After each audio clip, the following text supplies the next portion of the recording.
Well, you spoke several times before about ideological subversion. That is a phrase that I'm afraid some Americans don't fully understand. When the Soviets used the phrase ideological subversion, what do they mean by it? Ideological subversion is the process which is legitimate, overt, and open. You can see it with your own eyes. All you have to do, all American mass media has to do, is to unplug their bananas from their ears, open up their eyes, and they can see it. There is no mystery. There is nothing to do with espionage. I know that espionage, intelligence gathering, looks more romantic.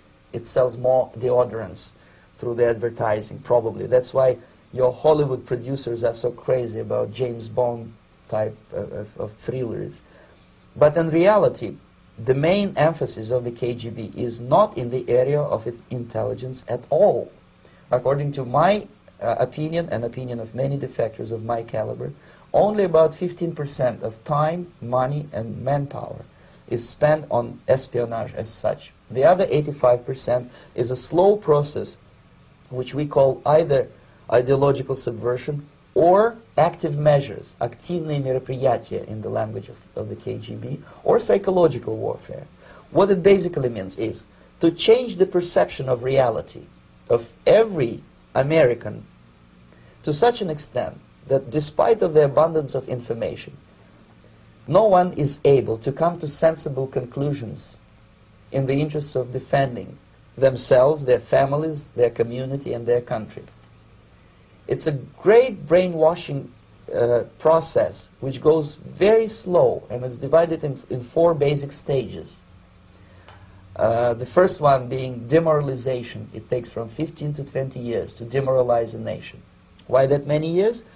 Because this is the minimum number of years which requires to educate one generation of students in the country of your enemy, exposed to the ideology of the enemy. In other words, Marxism-Leninism ideology is being pumped into the soft heads of at least 3 generations of American students without being challenged or counterbalanced by the basic values of Americanism, American patriotism. The result you can see.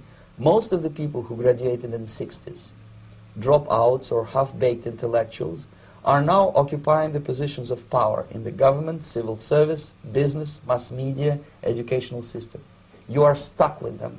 You cannot get rid of them. They are contaminated. They are programmed to think and react to certain stimuli in a certain pattern. You cannot change their mind, even if you expose them to authentic information, even if you prove that white is white and black is black, you still cannot change the basic perception and the logic of behavior. In other words, these people, the process of demoralization is complete and irreversible. To get rid society of these people, you need another 20 or 15 years to educate a new generation of patriotically minded and common sense people who would be acting in favor and in the interests of the United States society. And yet these people who've been programmed and, as you say, in place, and who are favorable to an opening with the Soviet concept, these are the very people who would be marked for extermination in this country? Most of them, yes. Simply because the psychological shock when they will see in future what the beautiful society of equality and social justice means in practice, obviously they will revolt. They will be very unhappy, frustrated people. And the Marxist-Leninist regime does not tolerate these people. Obviously they will join the links of dissenters, dissidents. Unlike in present United States, there will be no place for dissent in future Marxist-Leninist America. Here you can get popular like Daniel Ellsberg and filthy rich like Jane Fonda for being dissident, for criticizing your Pentagon. In future, these people will be simply squashed like cockroaches. Nobody is going to pay them nothing for their beautiful, noble ideas of equality.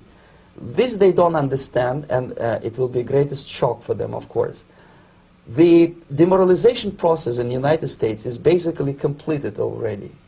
For the last 25 years, actually it's overfulfilled, because demoralization now reaches such areas where previously not even Comrade Andropov and all his experts would even dream of such a tremendous success.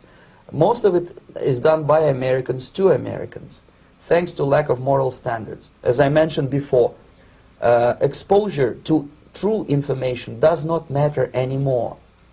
A person who was demoralized is unable to assess true information. The facts tell nothing to him. Even if I shower him with information, with authentic proof, with documents, with pictures, even if I take him by force to the Soviet Union and show him concentration camp, he will refuse to believe it until he is going to receive a kick in his fat bottom. When a military boot crashes his, then he will understand, but not before that. That's the tragic of the situation of demoralization.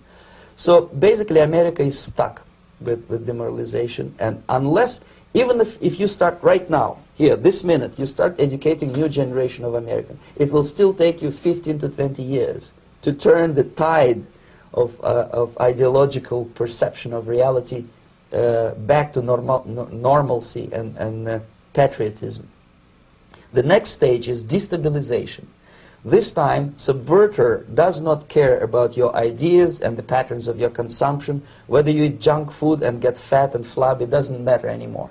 This time, and it takes only from 2 to 5 years to destabilize a nation, what matters is essentials: economy, foreign relations, defense systems.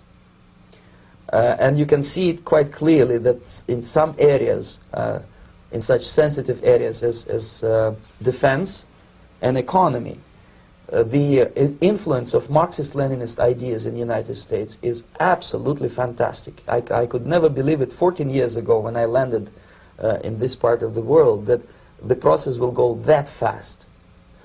The next stage, of course, is crisis.